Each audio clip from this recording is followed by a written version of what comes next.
Hey, everybody. Hope you are doing well. So, my friend Mekala has suggested another Paramore song, and she probably mentioned it to me like 4 times today. I guess she's not having a great day, and she wanted something to, uplift her spirits.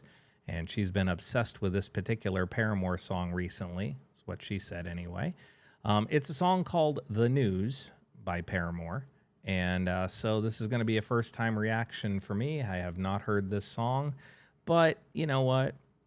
If I can help put somebody into a little bit of a better mood by listening to a Paramore song, so be it. So let's check out The News by Paramore.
We called it normal. Every second of collective heartbreaks, all together, every single head shakes. Shut your eyes, but it won't go away. Every second of collective heartbreaks, all together, every single head shakes. Shut your eyes, but it won't go away. Wow. That's interesting. First things first. Mekala is absolutely right about the drum pattern. The drumming is sensational. The song's catchy too, so let's just get that out of the way. The subject matter is really, really interesting.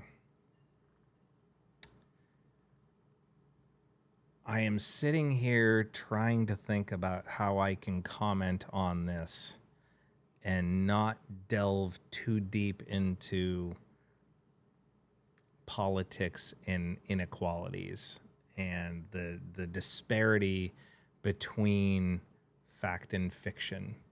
But I think the song itself is an interesting commentary on not just the news, as the title suggests, but sort of the state of the world and how we absorb our news. What is being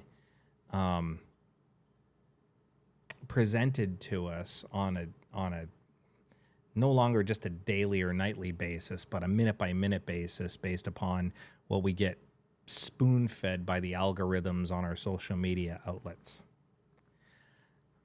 First and foremost, I've talked about this before. 1987, Ronald Reagan dismantled the Fairness Doctrine. If you are unfamiliar with what the Fairness Doctrine was, it was actually a somewhat essential part of the FCC bylaws that allowed companies to create news networks, I should say.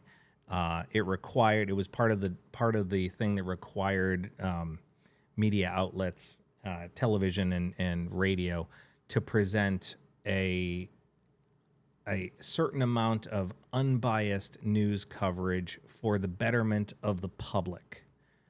Dates all the way back to the beginning of TV networks and things like that. Well, Ronald Reagan just dismantled a few of its important caveats, and that gave rise to the entity that we now know as opinion news, or opinionated commentary type news, basically news with slant.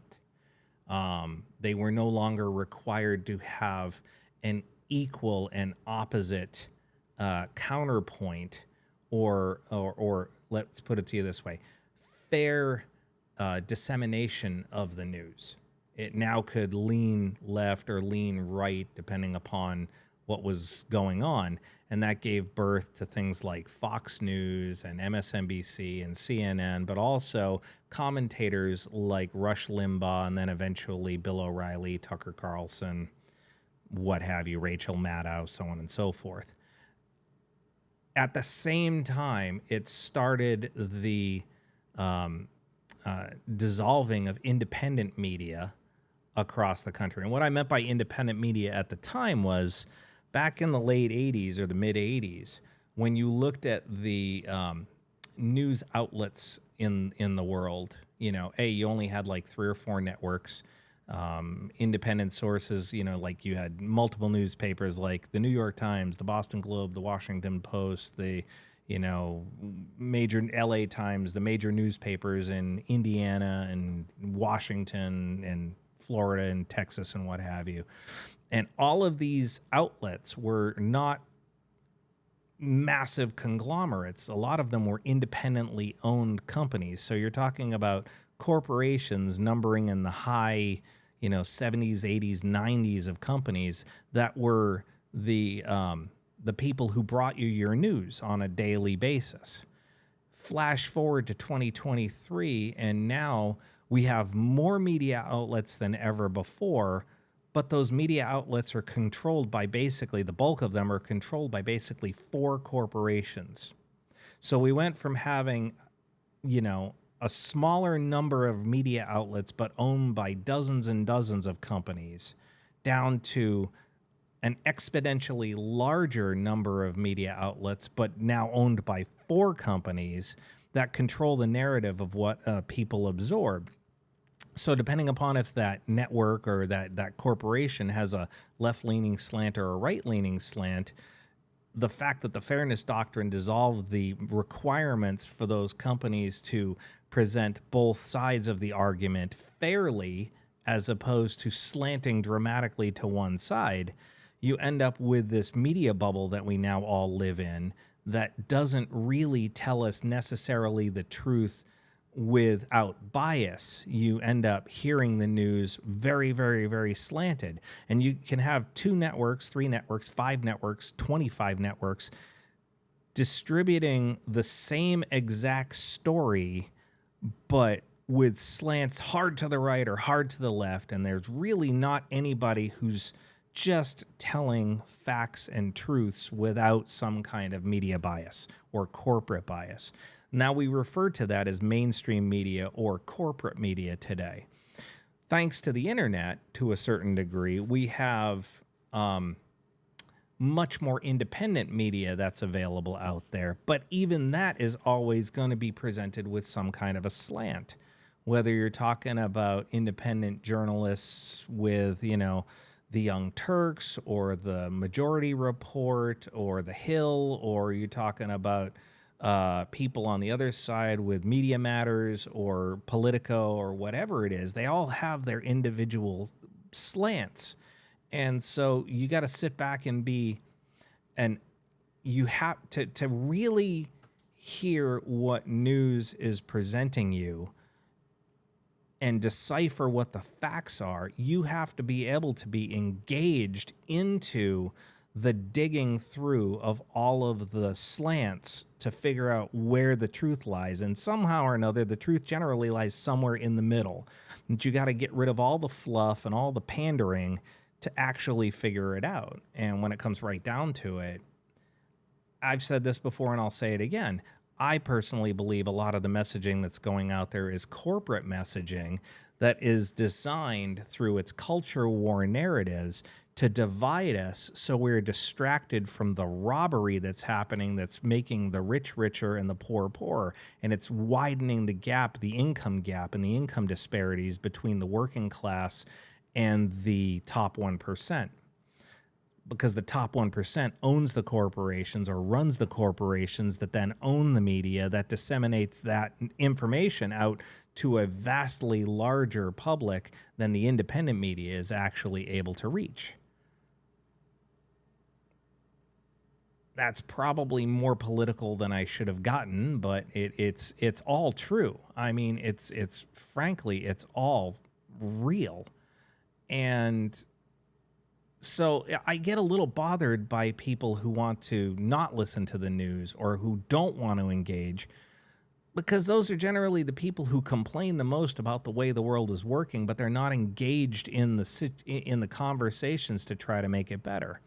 Then you got people who are overly engaged, but frankly, with their personal slants, that will sit back and basically, just shut down and won't listen to anything with any sense of rational reasoning.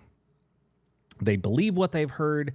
It's coming from their media bubble. They're stuck in that media bubble, and anything anybody else says is a lie. And it doesn't matter if we're talking about a person whose mindset is on the right or on the left or wherever it may be. They are stuck in that media bubble, and nothing can pierce it, because if it pierces it, then they're going to come at you and say, "Oh, you're a liar. You're just biased," so on and so forth. And they won't engage in at least a rational discussion. I find that it's easier to engage with those people if you take left or right out of it and you just talk about particular situations. For example, big topic, right? Gun control. Everybody should have guns. Second Amendment allows everybody to have guns. Well, it doesn't. It actually says well-regulated militia, which if you read the words well-regulated, that is basically gun control, okay? But people don't want to hear that. They also don't want to be in a militia. They don't want to be asked if they're in a whatever. Here's the question I would ask to somebody like that. So, should we give guns to people in mental asylums? Should we give guns to people who are paranoid schizophrenics? Well, no, we shouldn't do that. I mean, they should, be, those are people who shouldn't get them. Well, then it's not for everybody. It's regulated to not be for that person. Well, if you had a person show up on your doorstep with an AK-47 and they're completely mentally unstable, the argument is a good guy with a gun beat out a bad guy with a gun. Well, there are 1.35 guns per person in the United States right now. There's over 370 million human beings in the United States as it stands right now. And the guns outnumber the individuals by a third. Now, in that 370 million people, there's about 100 million that are kids under the age of 16. So do all the kids get guns? Do you want to have a 10-year-old or a 9-year-old or an 8-year-old carrying around a shotgun? You know, some parents would say yes, they give guns to their kids when they're super young. Other parents would sit there and say no. Well, that's the freedom of choice of the parent, because the gun control, you know, legislation is wide open. We all, as citizens in general, 90% of us sit there and think that background checks are important. But you won't hear that from the media, because the media has advertisements on it based around the NRA. The NRA is still a very large lobby, even though the primary members, or the members of the NRA, also agree that 85% of the NRA members agree that background checks and red flag laws should actually be in place. But the gun manufacturers don't want that, because that might cut down on their sales. Go to politics, forget politics. Go to these individual networks and watch CNN and MSNBC and Fox News not talk about climate change, because their primary advertisers are oil companies and fossil fuel industries. Go out there and watch those same networks not talk about the opioid epidemic, because their primary advertisers are pharmaceutical companies and insurance companies, and the insurance companies won't let them talk about how most people want universal health care. But once again, the insurance companies don't want that to happen.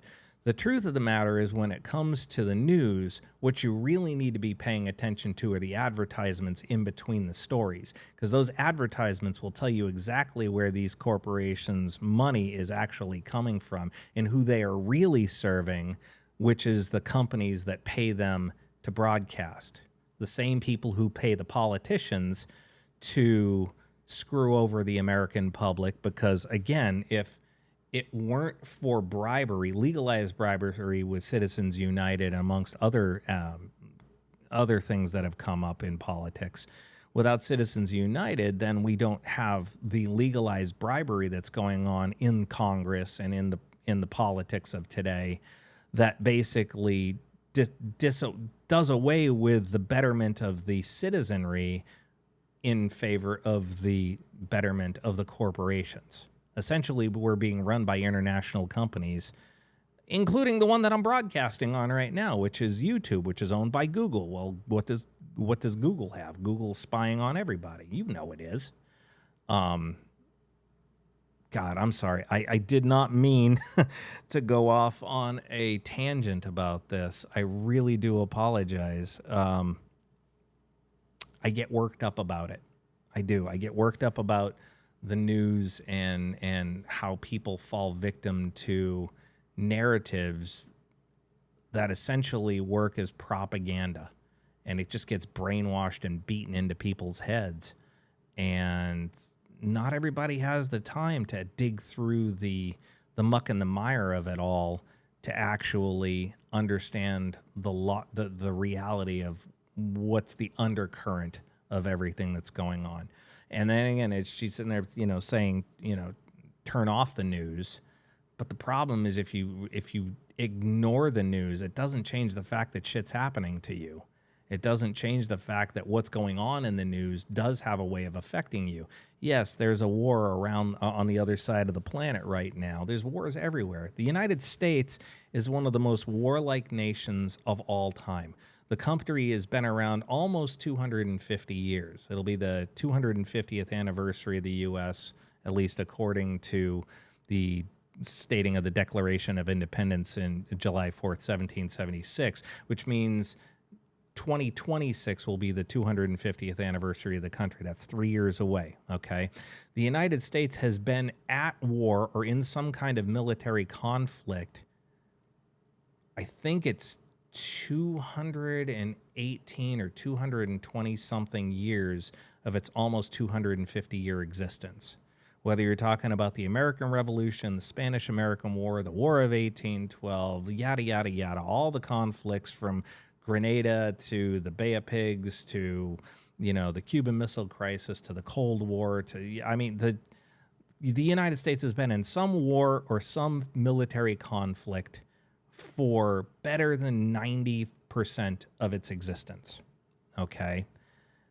We are a warlike nation, no matter what anybody thinks. Just because they want you to go out there and believe that we are the arbiters of democracy around the world, a lot of the wars are actually fought over natural resources, land, and what have you.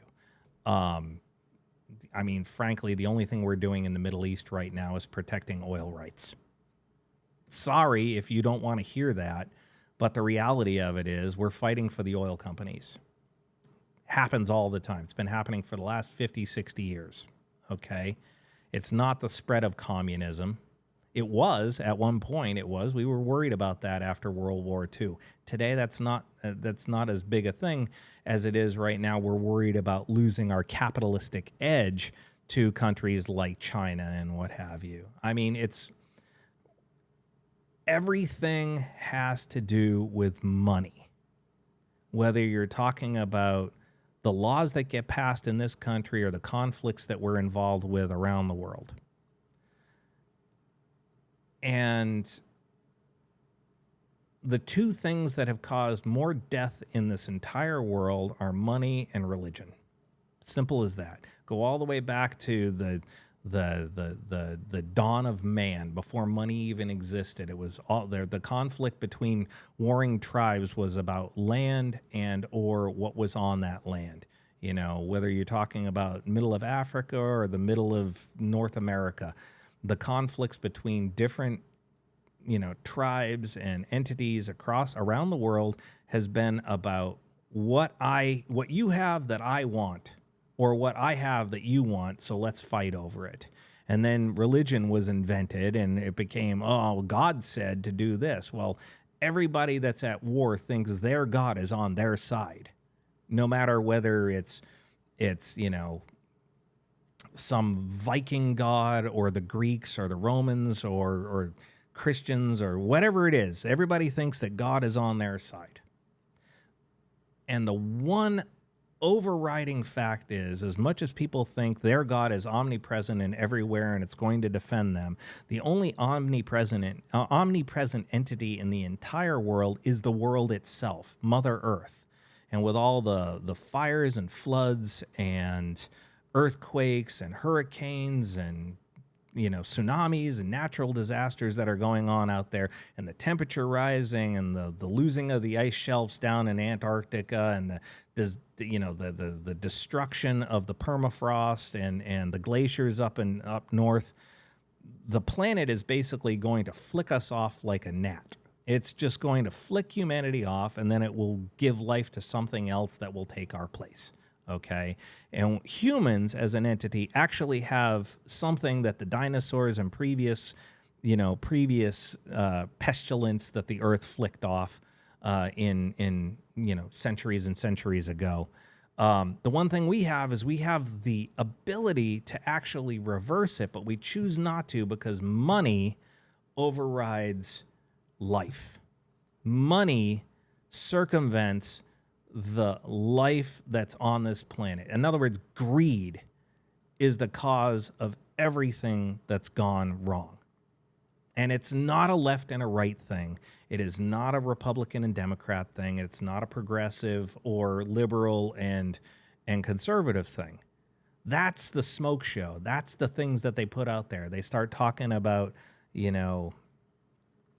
all of the things that they talk about to divide us, as they just keep lining their pockets, the defense contractors, the pharmaceutical companies, the banking industry, whatever it is. They're just, the fossil fuel industry. They're just loading their pockets up. They're filling up their pockets. They're taking all of the money as if they're going to outlive us all, because they're going to get on their spaceship and go colonize Mars and ruin that. Oh, God. I am sorry. I went off on another diatribe. I didn't actually mean this video to be 20 minutes long. Again, a subject comes up and I get lost in it. And these are all my personal thoughts. So it is what it is. Not to quote a movie, but, follow the money, Lebowski. That's really what's the evil of everything, is watching people divide us because they want to get richer. Anyway, thanks, Mikola, for getting me going on that one with this subject of the song "The News" by Paramore. Jesus. Anyway, if you've made it this far and you're hearing me talk about this and you want to, feel free to leave a comment. We can talk about it. Sure, why the hell not? Just know that I appreciate you all, and I really do wish you all well. Wherever you are, whatever you're going through, whatever you might be doing, whatever you're feeling, we all bleed the same red color. We're all breathing the same oxygen and air. We're all living with the same heat waves or whatever it is. We're all in this together, believe it or not. We're all spinning around on this little bright blue ball in the middle of outer space. We only have one Earth. We only have one life. And I really, truly do wish you all well. Okay? Take care.